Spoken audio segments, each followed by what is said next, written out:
2006 मध्ये हा अखंड हरिनाम सप्ताह चालू केलेला आहे आणि योगेश महाराजांच्या मार्गदर्शनाखाली पुणगावातील बरेचसे तरुण मुले हे तुळशी माळ गळ्यामध्ये टाकून निर्व्यसनी होत आहेत. तर यामध्ये ही आपल्या गावासाठी एकदम आनंदाची बाब आहे. गाव किती मोठं आहे काय आहे यापेक्षा गावामध्ये किती तरुण मुलं सुधारत आहेत हे चांगली बाब आहे. काय माऊली म्हणतात की पाहे पा दूध पवित्र आणि गोड पासे त्वचेची या पत्राड ते वेरुण गोचिडा शुद्धची सेवी. म्हणजे बघा दूध किती पवित्र आहे, सात्विक आहे, शुद्ध आहे, बरोबर आहे की नाही. पण ते दारुडं काय करते, दूध नाही प्यायचं, ते काय पिणार, ते दारू पिईल. तसं ते गोचिडा असतं जे दूध नाही पित ते काय करतं, ते रक्त मांस ते पित असतं. मग हे समाजातली ही जी प्रवृत्ती आहे, जे व्यसनी आहेत, जे दुराचारी लोक आहेत, त्यांना या व्यासपीठावरून कीर्तनकार मंडळी गावाच्या 8 दिवसाच्या माध्यमातून त्यांना सद्ग्रस्त वेगळ्या मार्गावर आणण्यासाठी प्रयत्न करत असतात. कारण की आता प्रत्येक माणसाने एक लक्षात ठेवलं पाहिजे की हा देह नाशिवंत आहे. एक तुकारा मला वाटतं नामदेवाला जा पण नाही आठवत नाही मला. हा देह नाशिवंत मलमूत्राचा बांधा, हा देह नाशिवंत मलमूत्राचा बांधा, वरी चर्म घातले रे कर्म कीटकांचा रांधा, रव रव दुर्गंधा रे अमंगळतीचा बांधा, स्मरात्या हरिहरा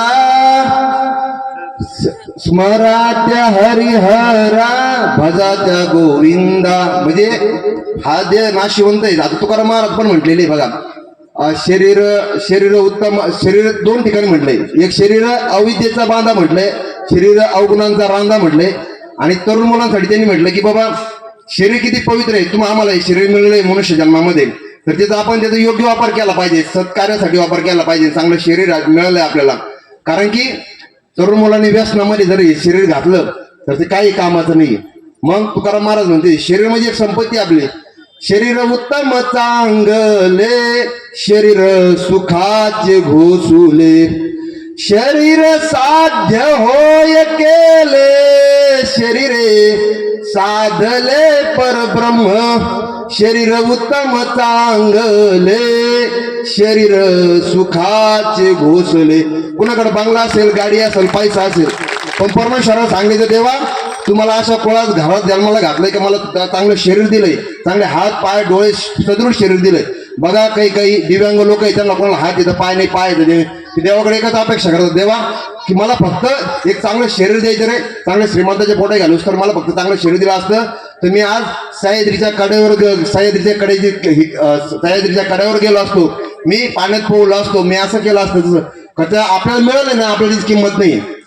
म्हणून हे आपल्याला परमेश्वराने जे शरीर दिले, कारण की या भूमीवर या मातीवर जन्म येण्यासाठी चांगले चांगले देवादिक सुद्धा प्रयत्न करतात. काय एक श्लोक आहे बघा, गायन्ति देवा किल गीतकानि धन्यास्तु ते भारत भूमी भागे, स्वर्गापवर्गास्पद मार्ग भूते भवन्ति भूय पुरुष. स्वर्गातली देव या मृत्यू लोकांची अपेक्षा करतात आणि ते गातात की म्हणतात देवा आम्हाला स्वर्ग लोकात येण्याची आम्हाला चान्स दे, संधी दे. मग आम्ही इथे येऊन काय करणार आहे, आम्ही इथे येऊन देवाचं भजन करू. कारण तुकाराम महाराज पण म्हणतात कालेज कीर्तनाच्या अनुषंगाने उपजून या पुढचे येऊ काला खाऊ दही भात. बरोबर महाराज, उपजून या पुढचे कुठून येणार, देव वैकुंठावरून येणार आहे, कशासाठी येणार आहे, काला खाऊ दही भात, काला खाण्यासाठी. तुम्हाला आम्हाला हा काला मिळाला, हा देवादिकांना मिळाला नाही असं म्हणतात. की महाराजांनी सांगितलं मागाशी की माशाचा अवतार घेतला देवादिकांनी आणि हा काला खाण्यासाठी प्रयत्न केला. बरं, मनुष्य रूपामध्ये तुम्ही आम्हाला असे त्याच्यामध्ये विचार वर्ग पडतात की मनुष्य जन्म काही लोकांना मिळाला पण कळाला नाही, मनुष्य जन्म मिळाला पण कळाला नाही. त्याच्यामध्ये आपण आपल्याला मिळाला पण कळाला नाही म्हणून आपण तो अनाठाई वाया जातो. देवादिकांना तो मिळाला नाही, स्वर्गातील देवादिकांना हा मनुष्य जन्म मिळाला नाही. कशावरून म्हणाल तिथे तुकाराम महाराज म्हणतात स्वर्गीचे आम्हाला इच्छिताती देवा आणि मृत्यूलोकी व्हावा जन्म आम्हा. स्वर्गाचे लोक काय म्हणतात की मृत्यू लोकांचे आम्हाला जन्म होण्यासाठी ते प्रयत्न करतात. स्वर्गीचे आम्हाला इच्छिताती देवा मृत्यूलोकी व्हावा जन्म आम्हा. आणि बरं हे झाले 2 गट. आता 3रा गट असा आहे की त्यांना मिळालाही नाही आणि कळालाही नाही. त्याच्यामध्ये येतात जीव जंतू जनावर वगैरे हे जे प्राणी मात्र येतात त्याच्यामध्ये त्यांना मनुष्य जन्म मिळालाही नाही आणि कळालाही नाही. तर आणि चौथा वर्ग आहे तो संतांचा, का तो त्याच्यामध्ये मनुष्य जन्म संतांना कळाला पण आणि मिळाला पण. म्हणून तुम्हाला हा मनुष्य जन्म मिळालाय, मोठ्या भाग्याने मिळतो. तर असं तुम्ही पुणगावकरांनी या ठिकाणी अगदी स्तुत्य उपक्रम ठेवला की सप्त्याच्या माध्यमातून अनेक मला तुमचं काही पुणगावर विशेष प्रेम आहे का? जास्तच माळकरी गेले पुणगावची मुलं तुम्ही, म्हणजे तालुक्याच्या मानाने पूर्ण तालुका एका बाजूला आहे, पुणगावची मुलं एका बाजूला आहे. मी नेहमी स्टेटस पाहतो, चांगली गोष्ट आहे.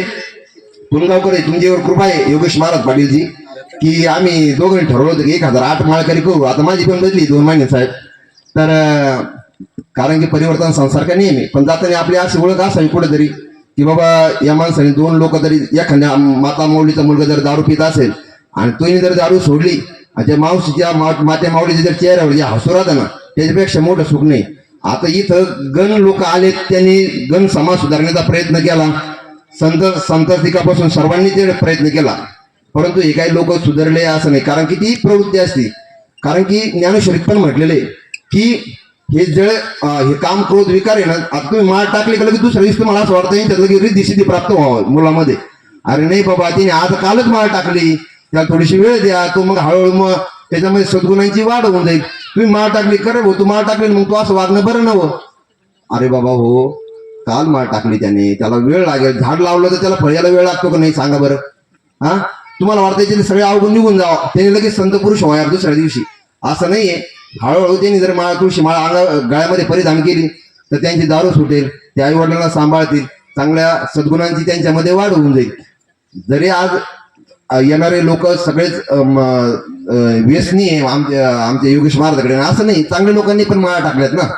तर त्याच्यामुळं या ठिकाणी पुणगावकर या सप्त्या माध्यमातून एक सांगतो, नाही 50 मुलं सुधारले यावर्षी, तर 10 जरी सुधारले तरी तुमच्या सप्त्याचा म्हणजे सप्त्याचा सार्थक झाला असं म्हणता येईल. यावर्षी 10 सुधारले. सप्त्याचा काय उद्देश असावा की बाबा आपल्या गावातून या माध्यमातून दुराचारी, दुर्व्यसनी, व्यसनी लोक कमी व्हावं, नवीन पिढीला आपल्या धर्माचं, आपल्या कुळाचं, आपल्या या गोष्टीची माहिती व्हावी, यासाठी हा प्रयत्न असतो. सप्ताह घालायचा आणि नुसते मोठे मोठे बाबा बोलून आणि यांचा या गावात सप्ताह मोठा, त्यापेक्षा आपण मोठा करणं, यापेक्षा आपल्या गावातली मुलं किती निर्व्यसनी झाली, आपल्या गावातल्या किती लोकांनी माळ टाकली, हे तितकंच महत्वाचं आहे. तर आज या ठिकाणी आता बोलण्यासारखं खूप आहे, परंतु काल्याचं कीर्तन आहे. काल्याच्या कीर्तनाला वेळेचं गांभीर्य, कारण काल्याचं कीर्तन हे सगळं भगवान श्रीकृष्णाच्या चरित्राशी संबंधित, ज्याच्यामध्ये 5 घटक महत्वाचे असते. गोकुळात गोपाळांनी गायी, गोकुळात गोपाल, गायी, गोविंद आणि या 5 गोष्टीशी निगडीत असावं काल्याचं कीर्तन.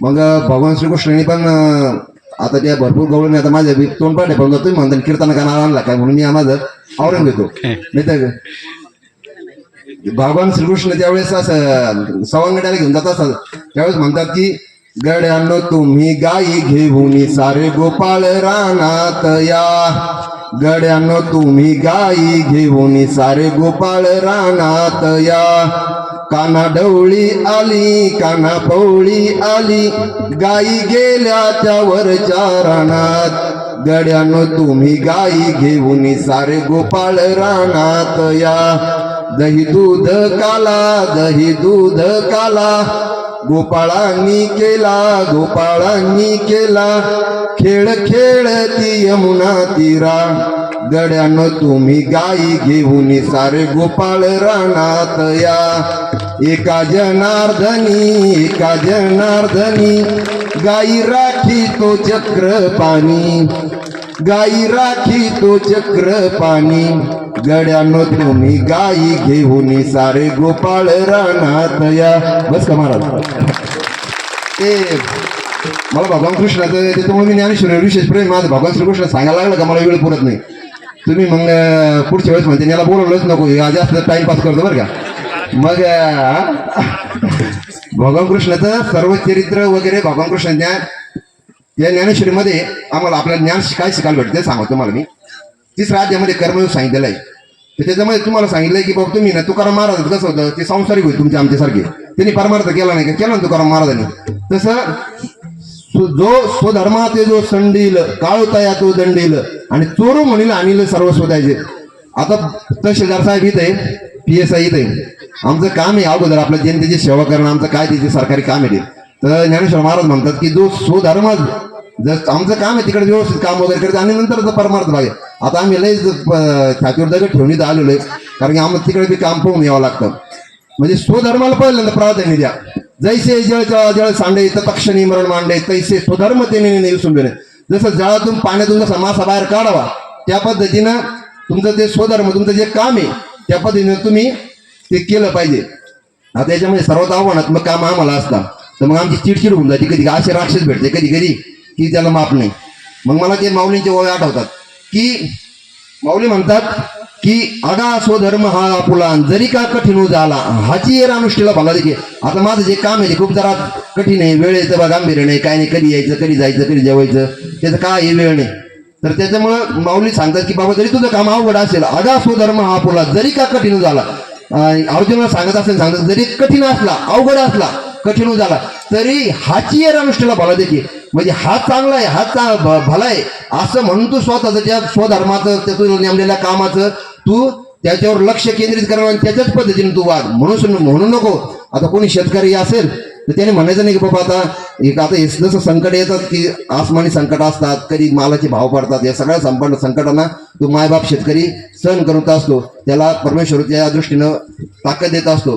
तसं या पद्धतीनं आता बोलण्याच्या ओघामध्ये मी जरा प्रवाहात होईन त्याच्यापेक्षा मी माझं आवरून घेतो. आपलं योगीजी महाराज इथं सर्व ज्ञानी सज्जन लोक आहे, याचं माझं बोलण्यामध्ये काही भूल झाली असेल तो माझा बुद्धीचा दोष आहे.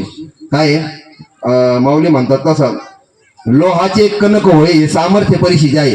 लोहासारखा कणक म्हणजे सोनं होण्याचं काम सामर्थ्य इथं ज्ञान योगेश महाराज पाटील आहे यांच्यामुळं आमच्यासारख्या सर्वसामान्य साधकांना या गोष्टी प्राप्त होत आहेत. ठीक आहे, बोलण्याच्या ओघामध्ये जर काही चुकलं असेल तर जैसा स्वभाव माय बापाचा अपत्य बोले जरी बोबडी वाचा माऊली म्हणतात. जसा स्वभाव माय बापाचा अपत्य जर बोबडी वाचा बोललं तर ते काय त्याला झोपाट्या घालतात का मुलं? आई बाप मुलं झोपाट्या घालतात का? लहान मुलगा लागला बोलायला. जैसा स्वभाव माय बापाचा अपत्य बोले बोबडी व्हायचा तैसे संतोषिनी. तसं तुम्ही जर मी बोलताना जर माझा काही धार्मिक व्यासपीठावरून जर काही एखादा शब्द चुकला, मी जर त्याचा अर्थ जर माझ्या पद्धतीने वेगळा लावला तर तुम्ही मायबाप श्रोते सज्जन लोक आहात त्यांनी पदरात घ्यावं.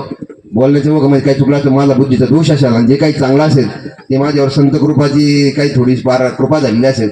एवढे बोलून मी पुणगावकर समस्त ग्रामस्थांचे आणि आभार मानतो की मला इथं 2 मिनिटं बोलण्याची संधी दिली.